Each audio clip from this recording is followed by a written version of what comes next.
Hey, another day, another vlog. How are we all, peeps? Good to see you again.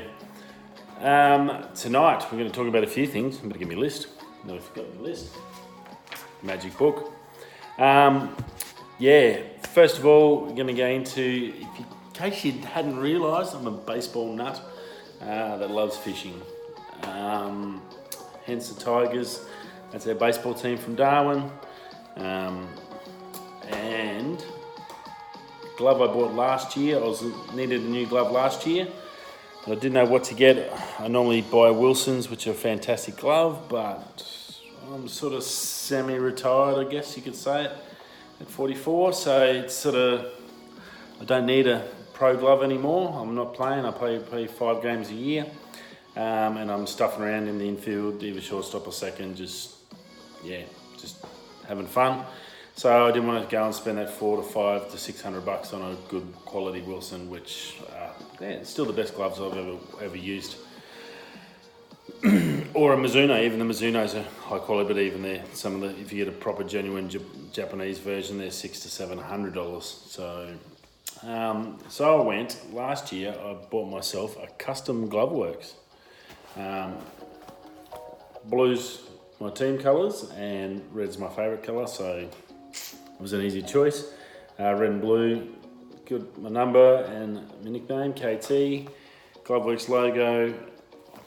They're made in China.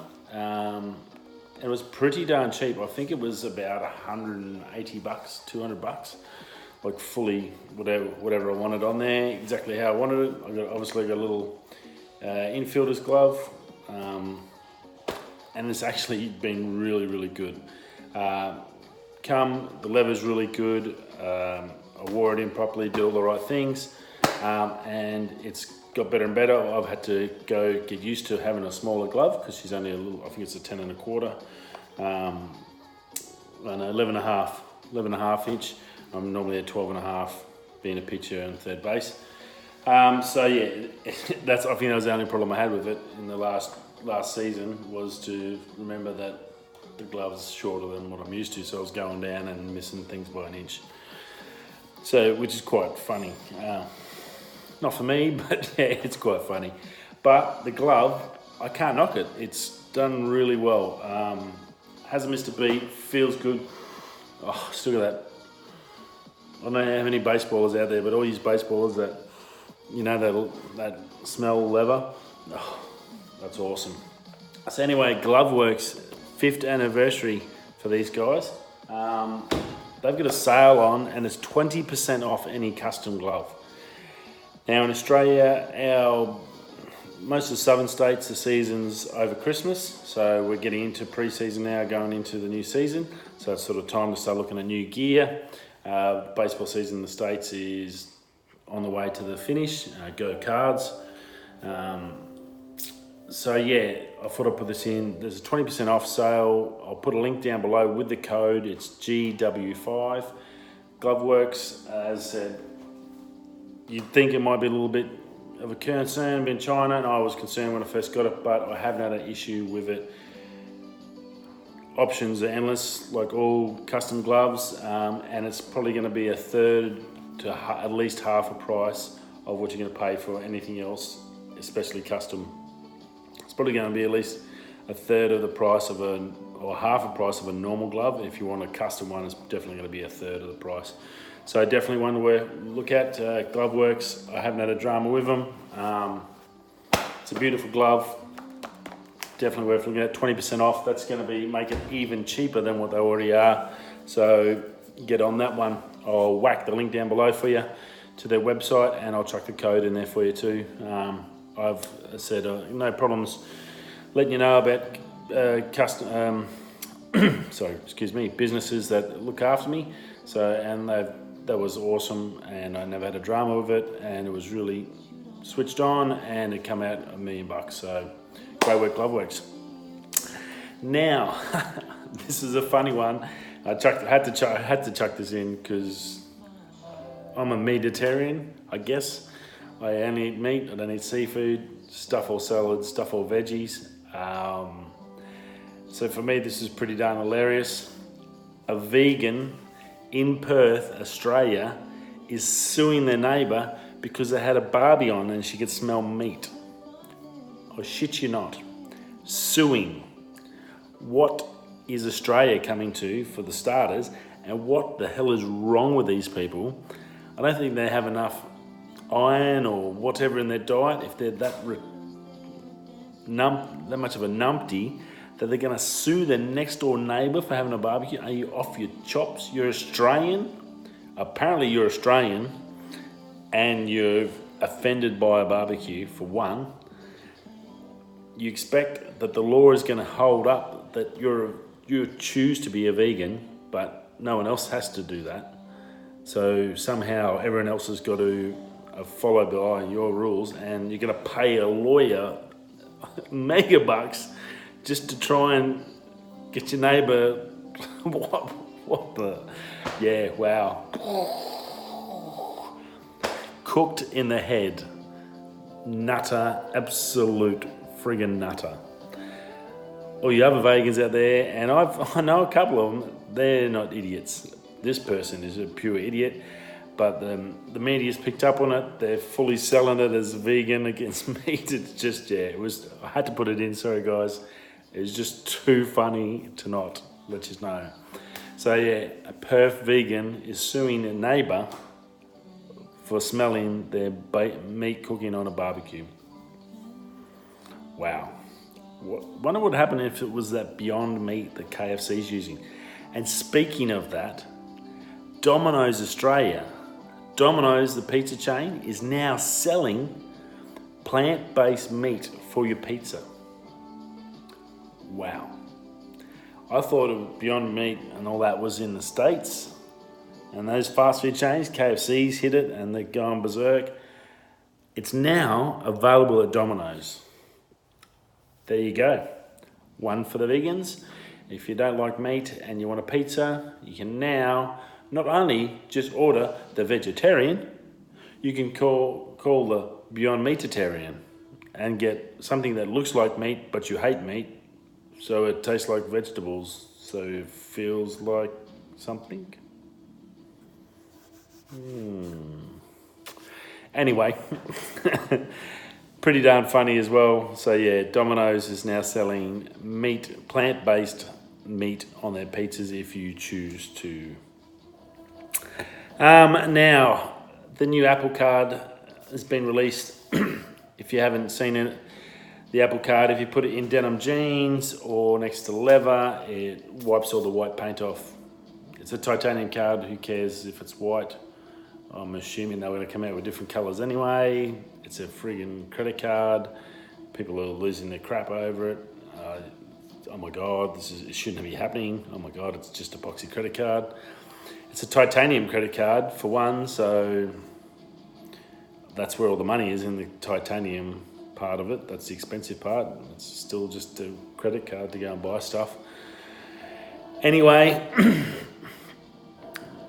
what I love about this planet is people are smart enough to get up and sell stuff. When there's a market, there's always someone willing to do it. And Gray is the company, Gray. They make phone covers, they make very expensive phone covers. And you're gonna love this. These guys are doing 3 levels of a card holder, and it's specifically designed to suit the Apple Card. It won't remove the paint, won't scratch it, blah, blah, blah. So your Apple Card will stay perfect for you people that need a perfect credit card. It's a vanadium and titanium. The top of the range one, which is 18 karat gold covered, $1,293 US for a wallet, for a card holder, a wallet. That's what they've come to anyway. There's only 50 of those going to be made worldwide. The next level down, which is just a vanadium in a black, like a matte black, stealth, I think they called it. There's going to be 100 made. That was $900. And then you go down to the bargain basement, get in quick, base model, and that's like 500 US, so like 700-800 Australian. 1,200 is nearly 2,000 bucks Australian for the top of the range. People have got too much money to sense if they're buying this crap. That's just stupidity beyond belief. But the guys, God bless them, they've gone, well, these people are losing their nuts. Here you go. Here's the option. Give us the cash. We'll take your money off you. If you got that much money and you're worried about how your credit card looks, give it to us. So the option is there for you. If you're concerned about your Apple credit card losing its white paint, jump on that grey. I'll chuck a link down to their website below, so you can be one of those 50 worldwide guys to get in and get that 18 karat gold card holder. Definitely worth it. Worth the money. What else to do? We'll go to the other interesting stuff. Just a quick one. BMW has released, I don't know if you've heard of Vanta Black paint. You can look it up on YouTube. I'll see if I can find a link and put it with there, but if not, Vanta Black, V-A-N-T-A, black. It's the blackest black there is. So it's basically, if I was black, you wouldn't be able to see it. It'd just look like a silhouette, a two-dimensional silhouette, because it cuts out that much light. You lose any sort of depth of field or 3D or anything like that. It's as black as black. I watched a documentary on it the other day. It's actually really interesting stuff. They were using it out of carbon nanotubes to make something else for the space industry, and they come along this paint, and now they're making mega dollars out of selling this paint because it's got so many uses. What BMW's done is, obviously, when they have a a brand new car coming out and they don't want people to see it, you've seen the photos in the car magazines of all the camouflage on, so you can't see the lines and the cuts and the shape. Well, they've painted a whole X6, the new X6, in Vanta Black. What that means is basically it looks wow. This thing's got its lights on, everything's cut out, and this thing just pops. It is just black, absolutely black as. I'll search a link and I'll get it for you, and I'll put it over. Lou later chucked it on, and yeah, it looked really, really cool.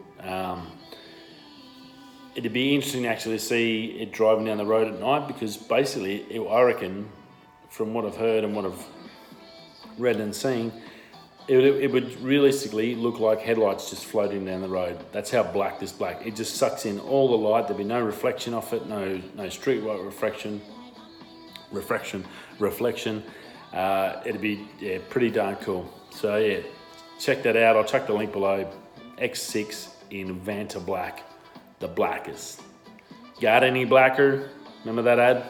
Well, Vanta Black is the blackest. You don't get any blacker. AWS, if you've never heard of them, they control 40% of the world's internet paths.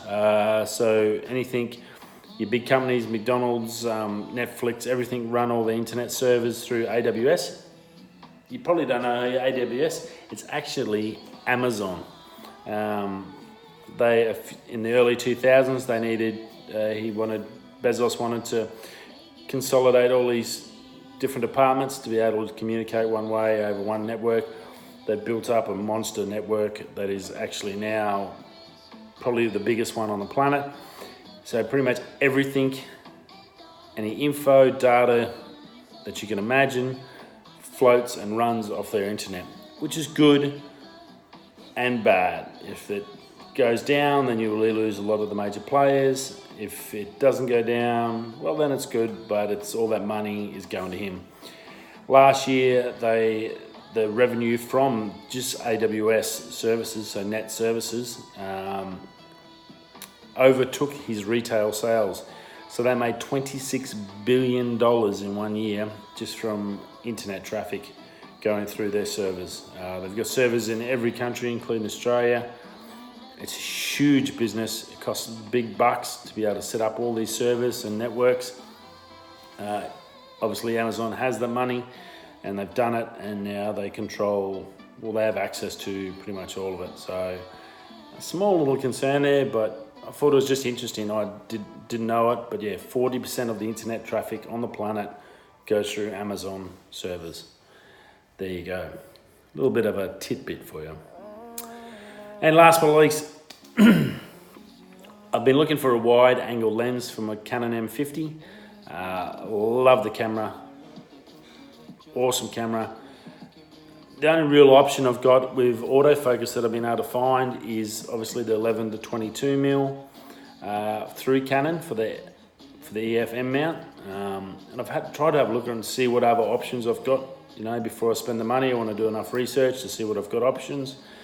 And there's not a real lot out there for mirrorless at that price point. If you go up to a full frame mirrorless, an R, EOS R, your Sonys, your Fujifilms, your $3,000 to $3,000 plus cameras, yeah, there's options, but not everyone's got that money. That's like, what basic YouTuber can spend $3,000 on a Sony or a Fujifilm or a EOS R camera to start with? It's just ridiculous. No one can, and it's stupid. I'd like to see some more mirrorless at the lower price point. There are a couple of good companies that are doing it, and they're probably the most high or good ones that I could find at the moment are Rokinon and Samyang, and apparently Rokinon are made by Samyang, and Miki, which is I believe it, I might be wrong, a German company. They were the three I've been able to find that have something available, but they're all manual. There's no autofocus other than the Canon one that I can use that is a wide angle. So that was a little bit disappointing.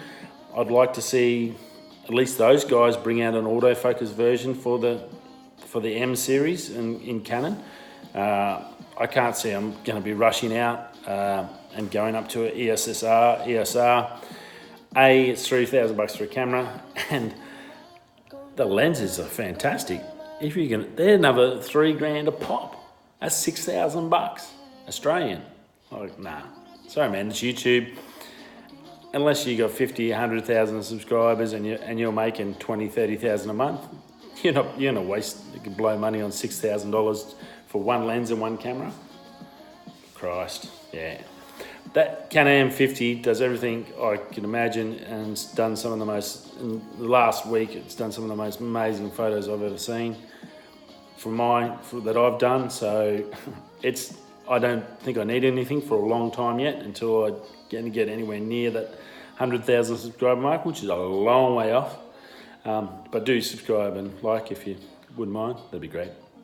But yeah, like, I'd like to see some little lower level ones. Obviously these manual ones there, I think there is a market. Not everyone's blowing big cash on big cameras. So it would be great to see someone like other than like your genuine ones, your Canon and these aftermarkets, to make something for that M series mounts for the Canon, or even your other low level ones. I'm sure there's other low level ones in your Sony and Fujifilm and blah blah blah to bring it down. Even secondhand, I've looked secondhand, and they're still around. It all seems around the $400 mark, which is probably the right price, I think. You go up to an EOS R and you go to a Canon, you're looking at $3,000 brand new, $2,800 brand new, and you maybe get one for $2,000 secondhand. That's just for a lens. And you're gonna need 2 or 3 of those. There's $6,000 straight up. That's plus a camera, $10,000 for just a camera outfit. They haven't got sound or anything else. So there's so much other things you can spend your money on. I don't think you really get that much extra out of it, not when you're a bass player. So anyway, that look at the Rokinon and the Samyang. I'll put a couple of links below on eBay if you have got a Canon M50 and you want to check out a couple of nice lenses. I did find a nice cine lens on eBay through Rokinon. I think it was a 2.0 AF aperture, really nice. It's a manual. I've never used a cine, but that's like a top of the range, so I'm assuming it'd bring out some really good images. The sample photos I checked on their website had some awesome bokeh in them. So yeah, all I can do is check it out. Once I get the cash together, I think I've got a bit of an option too. I'm watching a few on eBay to see how they go, and then I'll make that decision. But yeah, it would be nice to get that lower end, a few more options. Anyway, that's it for another day. Hope your Monday wasn't too bad or too crazy at work. Hope you've had a nice feed for dinner. Get some good sleep. Go to work. For you guys in the States, playing ball today and having a great day. Hope work's not too bad for you guys, and we'll see you all in tomorrow. No matter where you're going or what you're doing, maybe you're going to work, coming home, or going out. I'll see you all tomorrow.